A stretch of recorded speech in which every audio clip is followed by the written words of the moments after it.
வணக்கம். இன்றைக்கி நம்ம பார்க்க போகிற சமையல் இட்லி, தோசை, சாதம் எல்லாத்துக்குமே தொட்டு சாப்பிட்ற மாதிரி ஒரு அருமையான பூண்டு தொக்கு எப்படி செய்யலாங்கிறத பார்க்கலாம்.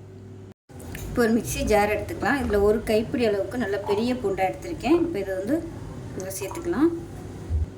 இப்போ இதில் நல்ல ஒரு 2 டேபிள் ஸ்பூன் அளவுக்கு மிளகாத்தூள் சேர்த்துக்கலாம். காரம் எவ்வளோ தேவையோ அதுக்கு தகுந்த மாதிரி சேர்த்துக்கோங்க. இப்போ இதில் ஒரு 1/2 டேபிள் ஸ்பூன் அளவுக்கு சர்க்கரை சேர்த்துக்கலாம்.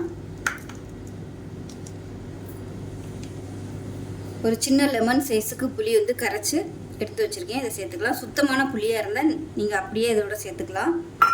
இப்போ இதை நல்லா அரைச்சிட்டு வந்துட்டு பார்க்கலாம். இப்போ பாருங்கள், இந்த அளவுக்கு நல்லா நைஸாக அரைச்சி எடுத்துக்கலாம்.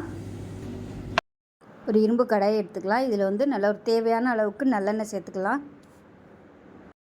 இப்போ பாருங்கள், எண்ணெய் நல்லா சூடாயிருச்சு. ஒரு டீஸ்பூன் போல் கடுகு சேர்த்துக்கலாம். அதே மாதிரி கொஞ்சமாக வெந்தயம் சேர்த்துக்கலாம். சும்மா ஒரு 4-5 வெந்தயம் சேர்த்துக்கோங்க. கருவேப்பிலையில் ஒரு கொத்து சேர்த்துக்கலாம். இதில் கொஞ்சமாக பெருங்காயம் சேர்த்துக்கலாம். இப்போ நம்ம அரைச்சி வச்சுருக்கிற பேஸ்ட்டை சேர்த்துக்கலாம்.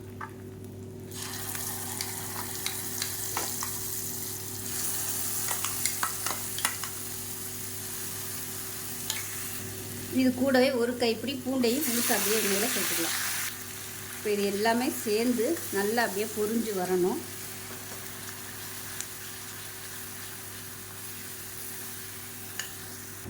இப்போ இதில் மிக்ஸி அலசிட்டு கொஞ்சமாக அந்த தண்ணியோடு சேர்த்துக்கலாம். தண்ணி ரொம்ப ஊற்றிட வேணாம். இப்போ இந்த எண்ணெயில் இந்த பூண்டு நல்லா அப்படியே வதங்கி வரும். கலரும் மாறி வரும். அந்த அளவுக்கு நல்லா வதக்கி எடுத்துக்கலாம். இப்போ இதில் தேவையான அளவுக்கு உப்பு சேர்த்துக்கலாம். பாதி உப்பு தான் போட்டிருக்கேன். வற்றி வந்ததுக்கப்புறம் உப்பு சேர்த்துக்கலாம்.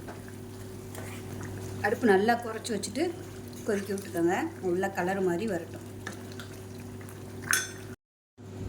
இப்போ பாருங்கள், நமக்கு பூண்டு தொக்கு ரெடி ஆயிடுச்சு. நான் அமர்த்திட்டேன். இந்த அளவுக்கு வந்ததும் அமர்த்திடுங்க. இது சாதத்தில் போட்டு பரட்டி சாப்பிட்றதுக்கு சூப்பராக இருக்கும். இட்லி, தோசை எல்லாத்துக்குமே அருமையாக இருக்கும். ஸோ இதே மாதிரி செஞ்சு பாருங்கள். செஞ்சு பார்த்துட்டு எப்படி வந்துச்சுங்கிறத சொல்லுங்கள்.